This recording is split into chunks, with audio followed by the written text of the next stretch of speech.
All right, everyone, welcome back to the Limitless Leadership Podcast. I'm joined by a couple friends of mine. I'm really excited to have these two guys on the podcast. We've been in touch now for, 6-7 months or so. Yeah. 6-7 for all of you youngsters listening out there. You know what I'm talking about. I'm joined by the VP of Operations and Sales for Integrity First, Mr. Anthony Wheeler, and the Chief Technology Officer and Chief Marketing Officer of Integrity First, Mr. Rami Nazim. You got it. Perfect. All righty.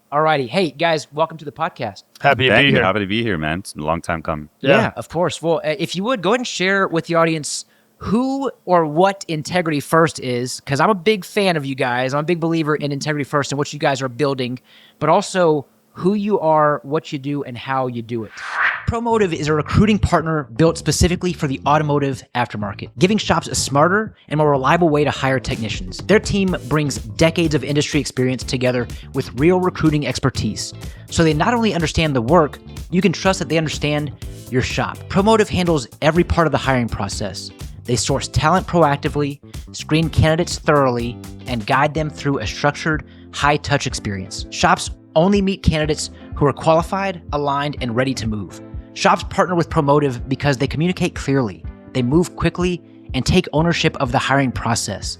They don't just forward resumes, they act like a true recruiting arm for your business. To learn more or start a search, visit gopromotive.com. Book a call, submit an opening, and see how Promotive helps shops hire better. Yeah, absolutely. I mean, I'll start, right? It all kind of goes back to the founder, Kevin Syed. He founded this business based on a bad experience, and in the automotive industry in general, that is unfortunately just a plague.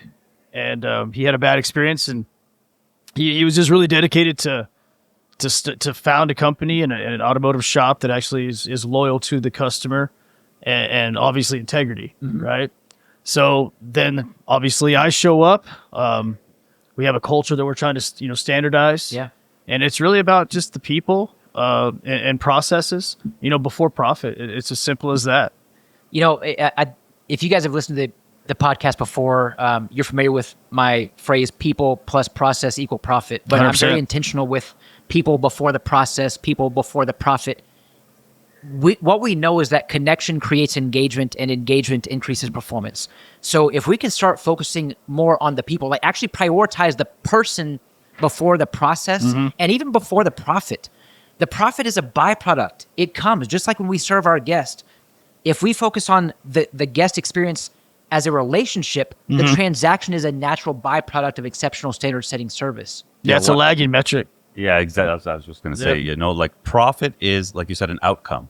So I feel like a lot of owners, one mistake they make is they try to look at the profit number they want to hit, and they try to reverse engineer from there. And that's wrong. You're supposed to look at the actions, and those will then be engineered to the profit. So if you're focusing on any lagging metric like profit, you're likely going to fail. Rami, I love the way you just phrased that too. I think it's important that we begin with the end in mind, but to your point, it's the actions that you're taking that's going to get you to that end result. Yeah, so when we say end in mind, for example, my end in mind would be I want a great customer experience.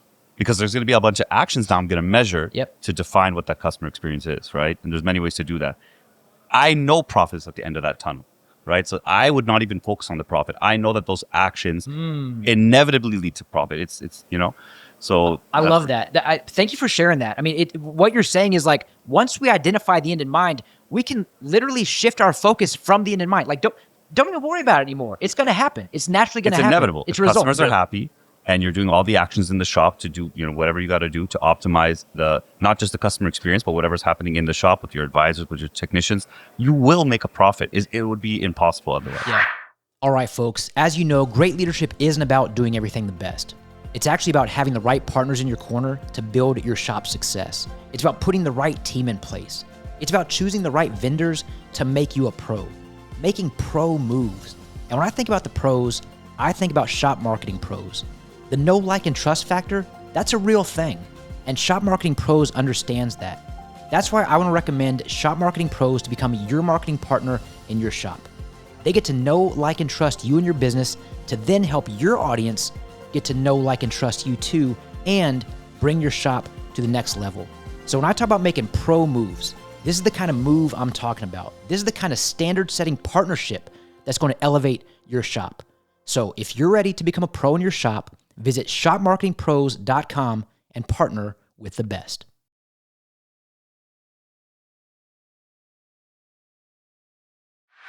That's amazing. So integrity first. You guys, primarily in the Dallas-Fort Worth area, 12, 13 locations in Dallas now? 12. 12. 12 in Dallas. We got 2 more coming, so we'll have Yeah, we got 14 2 by under contract. December. And total. can we say it? About to launch in Houston. Okay. Yes. Houston. I started to say it, and then I guess we got to say it now. Yeah, no, we're excited about it. Yeah, let's brag. Let's We boast got to about brag. it. You know, Yeah. our franchise model right now is doing great.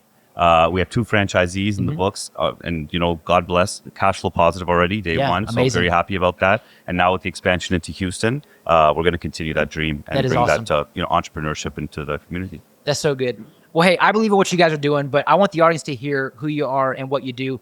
Anthony, let's start with you. Share with the audience who you are, what you do, how you do it, how you got to integrity first. Yeah. And then we'll go to you, Rami. Yeah, so I mean, I've been in the automotive industry for 25 years approximately. It's it's in my DNA.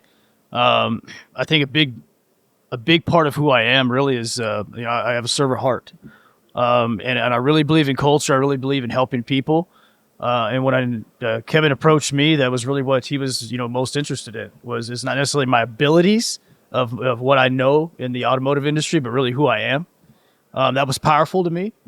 And likewise, now I get to bleed that downward, to all of our staff, and even segueing back into the franchise model, we stopped hiring people based on knowledge and really about who they are.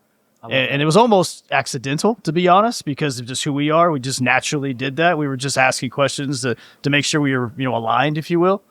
And then it just kind of manifested in just having a really great team to the point where we were even approached by people outside the industry that said, "Hey, man, you guys are really, you guys are doing things differently. What are you about?" Yeah.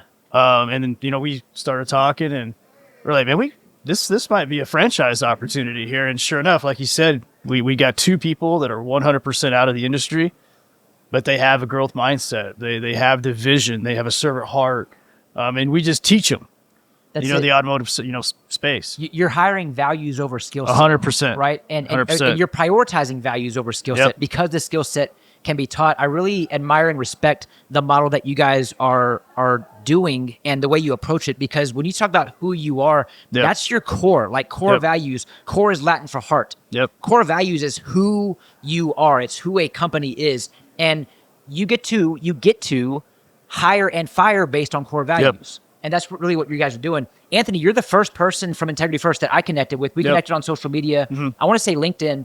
And I'm like, you reference how people from the outside looking in are like, hey, what are you guys doing? Like, there's something different. Right. I'll say the same thing, man. I mean, I'm like, hey, I got to find out what all the fuss is about, because I see what Anthony is posting. I see what these guys are doing from afar. Let me really ask some questions and learn more about them. And the more I learn, the more I love. And I really just, again, admire and respect both of you guys and what the company is doing. So I want to just give you a shout out and say you guys are doing a fantastic. Hey folks, running an auto repair shop, it's tough. We know that. And between managing repairs, keeping customers happy, and handling front office tasks, there's never enough time in the day. That's where Hub Shop Solutions comes in.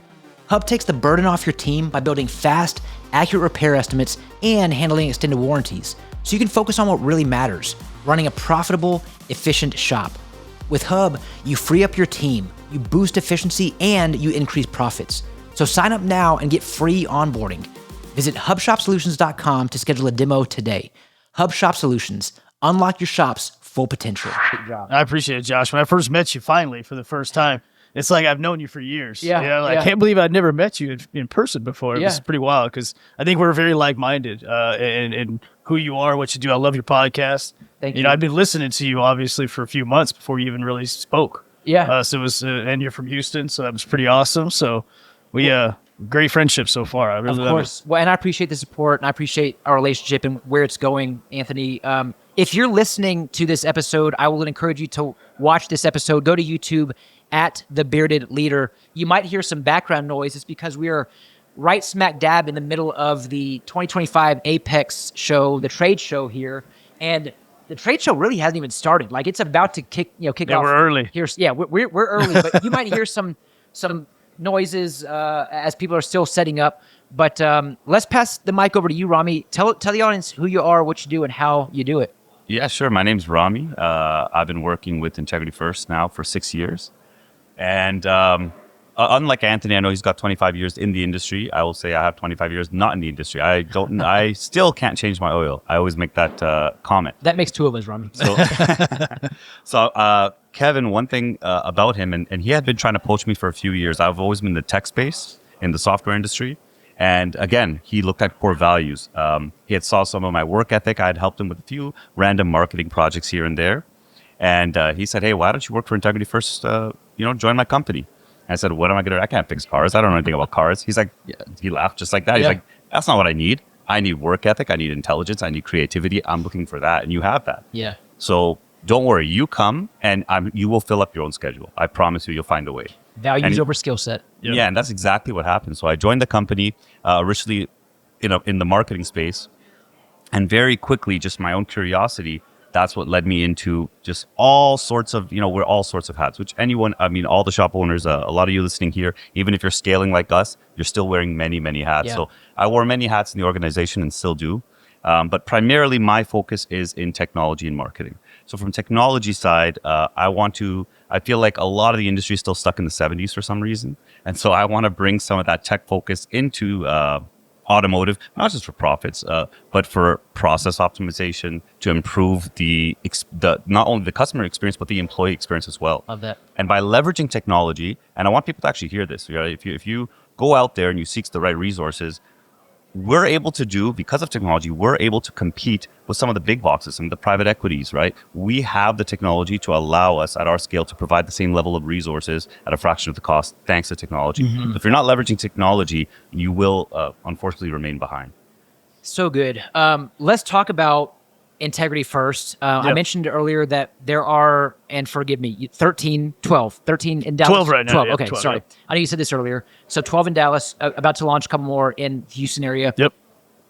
What is it? What is the help the audience understand, like, what is Integrity First and where is Integrity First going? I guess the easiest way for me, I'm sure Rami has his own vision or ideas, not a shared vision, but way to unpack it, is an industry disruptor, honestly. Mm-hmm. It is, there's a lot of shops out there that do good. Let me rephrase, okay? I've met a lot, especially in the Houston area, right? I've met a lot of good people doing the right thing. But in the grand masses of things, they're not. And there's a lot of trust, I think, out there that's broken. And it's been broken for decades. That's really it, is really focus on the people, the process. One of the things that we really, really do differently is more of the psychology of the interaction with the person. We really focus on that more than anything. So do we have processes? Do we have scripts and things like that we practice? Absolutely. Like most shops that are doing well do. But based on how that action happened and the reaction, we focus on that really, really a lot, just to understand the why behind that reaction happened, because everybody's different. And for our people that we have to understand why that action or reaction happened, the psychology behind it is powerful. And I think that's really what separates us from the industry is that training, specific training. Yeah, I like that. So I love what Anthony said. We do want to be disruptors, right? So what you want to do is look at how things are going. You take what's good, and anything that's bad, we want to adapt and make better. Not just for the consumer, but also for the team. So our actual core mission, right? One of our mission statements is that we want to be the undisputed choice for repair and maintenance. There should be no dispute why somebody should not use Integrity First. And if there is a dispute, our job in corporate is to resolve that dispute, right? Whether that is convenience. How long does it take to get service done? Am I close to you? Am I not close to you? Yeah. Are we providing service the way you want service to be provided in the era today, right? So I would say, if you were to ask, what do we want to be? We want to be undisputed. We want to be the undisputed champs. And we're in Vegas. This is the place where a lot of undisputed champs live, right? That's right. So, and all of that is backed by the core value of integrity. Doing the right thing, right, when no one's looking. So if you were to ask that what integrity was, that'd be a good description. And that's actually one of the reasons that we decided that we want to expand through a franchise model, not just corporates. We're always going to have corporate stores, but the reason why we're deciding on a franchise model, there's a difference in the person looking you in the eyes and taking care of you and your family and your vehicle when I have skin in the game. This is my business. These are my lights I turn on every day. I pay the bills. I write the checks, for the technicians and the payroll. There's a difference in the weight and the responsibility you carry as an owner taking care of your guests than an employee. And this is not to disparage an employee. An employee can do fantastic things, but we all know when you have skin in the game. I mean, go put $5 on a game you don't care about. Right? Go watch a baseball game, watch it with no money down, and watch it with even $5 down. And look at the intensity that you have. I would say community-based too, though, Rami, right? Because of our psychology and how we approach things, people care, right? So not only do they have the value of their money in there, but they also have that servant heart, who they are. They're people that typically want to add to their communities. Yeah, they're joining chambers of commerce. Yes, they're giving the back. Local ISDs. Yeah, they're becoming a part of that community because they know that's what's going to help to be successful. Let me ask you guys, because Rami, you've already talked about how, or I think Anthony, you're the one who mentioned the two franchises that you guys have, and is growing, of course. Yep. Don't come with an automotive background. Yep. Now, my background started in Christian Brothers Automotive. So earlier, when you Rami, when you were talking about when Kevin first approached you about joining. And you're like, what am I going to do there? I don't know automotive. I laughed because that's the same thing that happened to me when I got recruited to go at Christian Brothers. I'm like, I'm not an automotive guy. And so I can relate to that, to where you're at in that regard. But at Christian Brothers, the majority of their franchisees also did not come from an automotive background. I'll ask you guys, why is that the model you're going after? I understand it's values before skill set, but is there a benefit to hiring someone or to bringing on board a franchisee who doesn't have an automotive background? I can. My vision on that is, and we had a conversation, a training session rather, with some of my guys recently, and what I found is there's only 5% of the United States that are in the automotive industry. Okay, 5%. 95% of the people out there are not in the automotive industry in whatever sector, right? Well, unfortunately, what a lot of people do, in my opinion, wrong, is they train like they want to be trained in the automotive industry. They talk to people like they want to be talked to, but they all share that same mindset of who they are in the automotive industry. And unfortunately, that cripples a lot of people. sure. Whereas if you actually train to the 95% of the people that are not in the industry, again, what is your request? Listen, active listening, growth mindset. Really have that, I want to help you approach. Yeah. That's the 95%. Unfortunately, we're training a lot in the industry towards the 5%, and we're not moving forward. Yeah, so look, it's not intentional, just to be clear. We're not intentionally saying, hey, you're not from the industry, we want you. Right. No. Right. In fact, we are pretty selective in the process. We do every day on our franchise website, integrityoneFranchise.com. We get leads, people who are interested, prospective, and a lot of them are actually existing shop owners who are struggling and maybe want to do a conversion, right? So that does happen. Well, the growth mindset, though, still. Exactly. Right? So what I'm saying is, we're not intentionally excluding anyone. Right. It just so happens that the candidates that we feel have what it takes to take care of, like you said, the people and the process, they will do better than somebody that's coming to me saying, I can fix all the cars. I know everything about cars. Yeah. I know everything about TechMetric. That's it. Technically, it's just irrelevant, right? Knowledge can be, I can give you knowledge. As long as you have a decent intelligence quotient, I can give you knowledge. You'll figure it out. You'll memorize what you have to memorize. I can't teach you your ethics. I can't teach you your just natural personality, right? What is your disc profile? I can't teach you those things, right? We're not in the business to do that. So it wasn't intentional. It just seems to be happening that way. Gotcha. That's fair. Let me ask you this, Rami. You mentioned on two different occasions the concept of putting.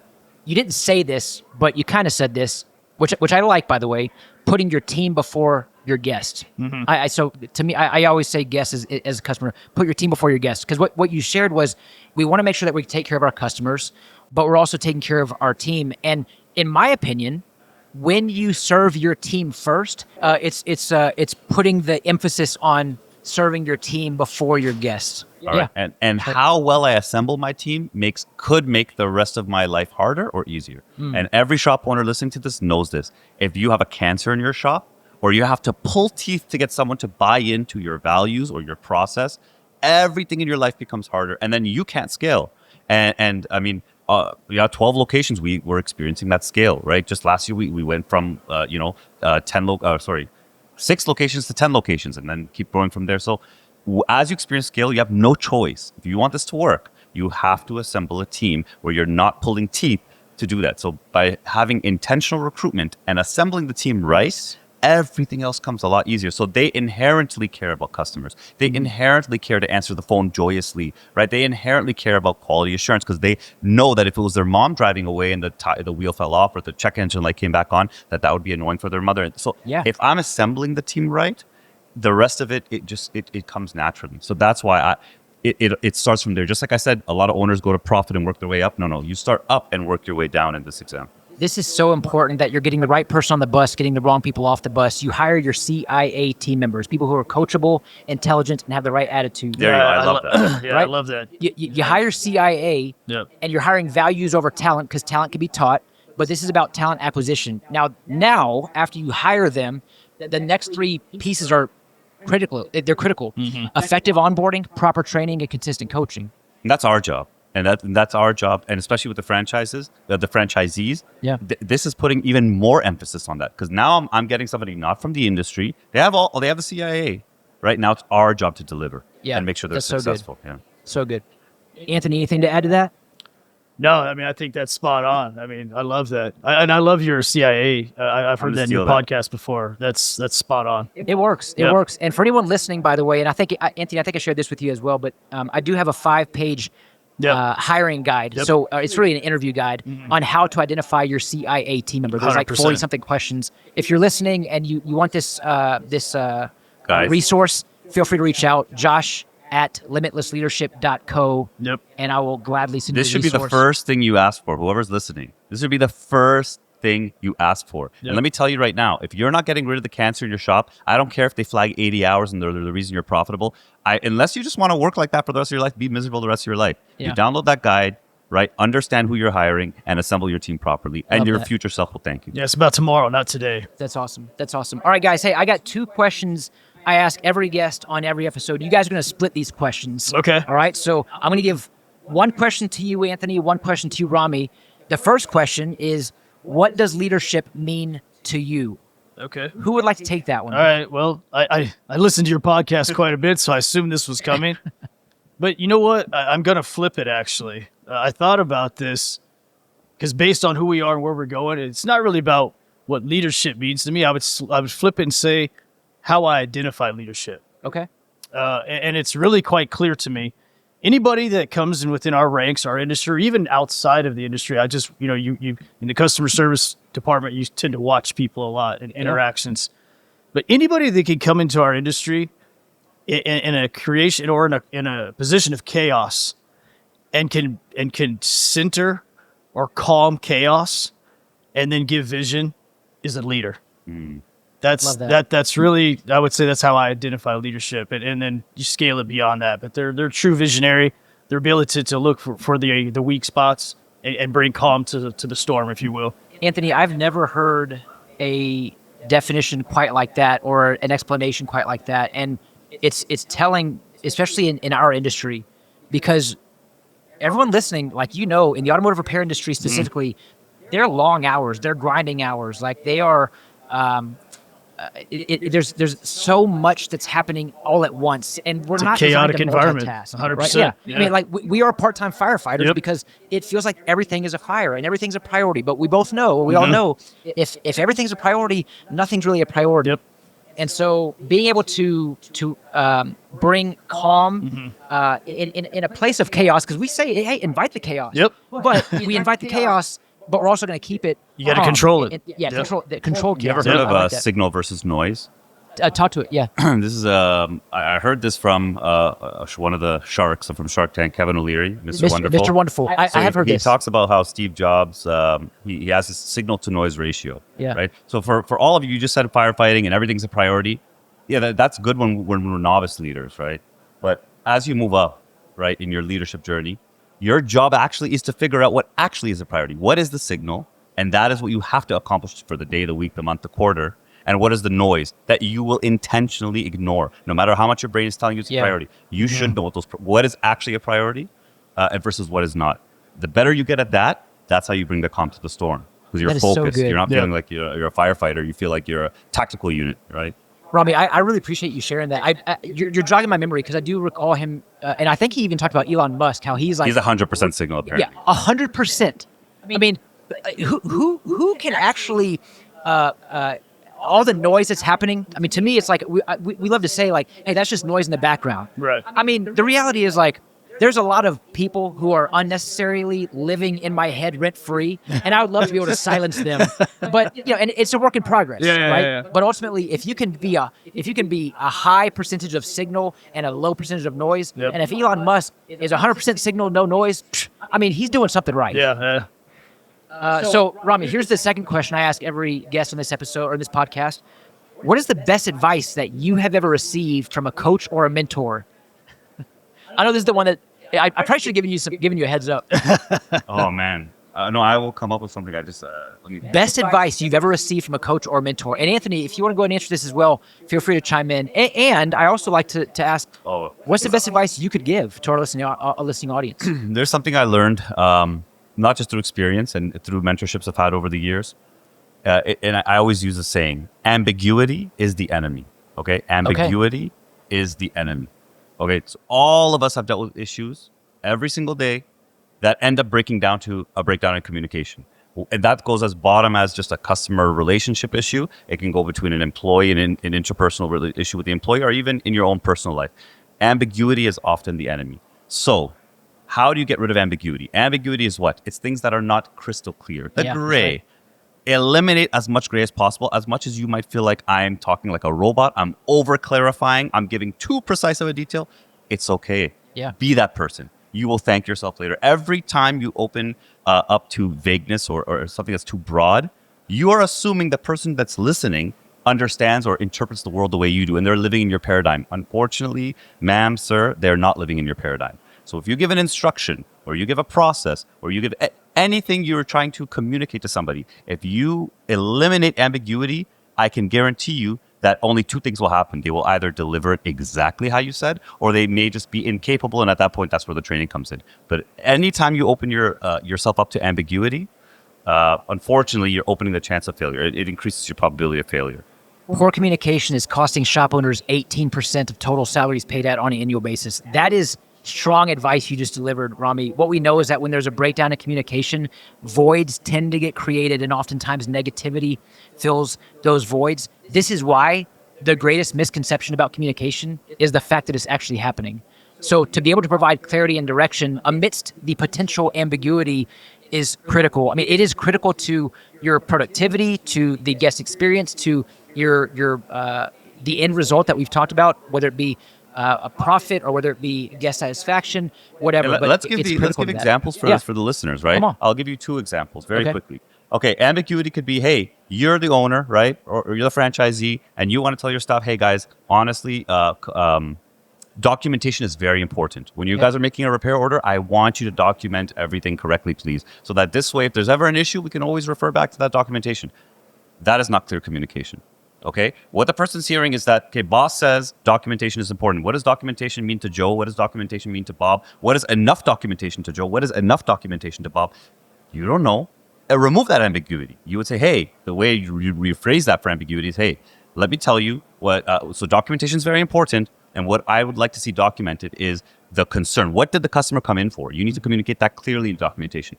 What did the technician tell you the cause of that concern is? And what are we going to do to correct it? What is our recommendation to correct it? And those are the three things I want written on your documentation. And here are three examples of what great documentation look like. Okay. Now you've removed the ambiguity. I'll add on to that, actually. I call it grading papers. Okay. Right? So I'll come into a shop and I'll ask some of our franchisees and even some of our managers, do you have questions when you read those things? And if they have questions, then we don't have enough documentation. That's beautiful. Okay. Simple as that. That's good. Yep. What questions you got? What questions do you have? Read this and ask questions. If you don't have questions, you did a good job. And same thing with your employees, because I said I'll give you two examples, right? Employees. Employee comes up to you and they say, how am I doing? Hey, you're doing great, man. Okay, well then December's going to roll around and say, hey, man, can I get that raise? Yeah. And you're going to say, no, or right? And then say, why? You said I was doing great. Okay, well, I said you're doing great, but now you failed to communicate. What does success actually look like? Did you define that for each of your team members? What does success actually look like? They should be able to answer, and you should be able to answer. So when they come to you and say, hey, you told me success looks like A, B, C, D, E. I've accomplished A, B, C, D, E. I've met your definition of success. Therefore, that's why I'm coming to the table, right?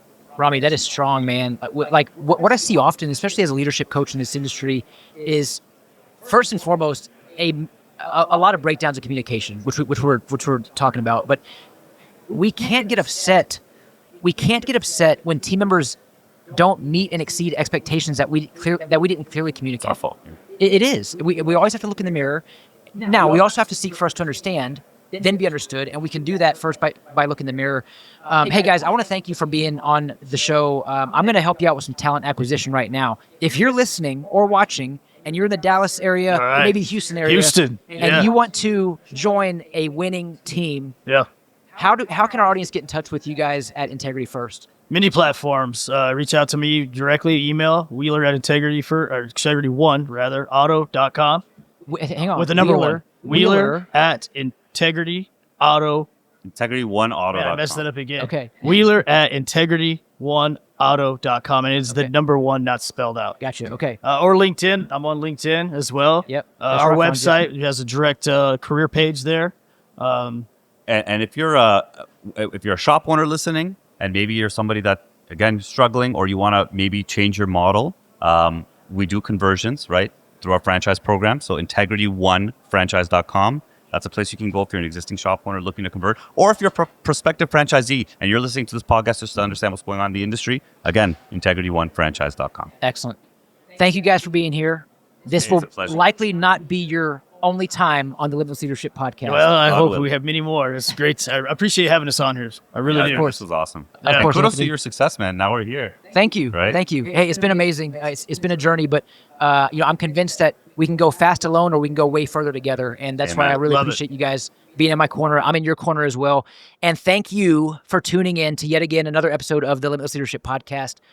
Don't forget to smile today. Tell your loved ones how much they mean to you. Have a great day, everyone. I'm Josh Parnell, reminding you to keep leading well.